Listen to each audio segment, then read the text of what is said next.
Today we'll talk about how can you enable vacation mode on your app. We're going to figure out the solution on how you can do that on your app.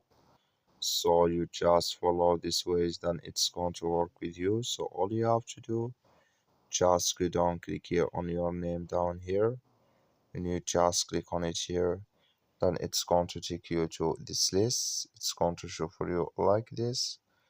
Then you click here on settings. So then it's going to take you to next step here. It's going to show for you like this here. Then you just come here to vacation mode here. Just click in this sign. So then you click here on yes please. Then here so here you have to get premium first. Then it's going to enable with you here automatically on your app. So that's all you have to do. That's all. Thank you for watching. Don't forget to support us by liking, subscribe.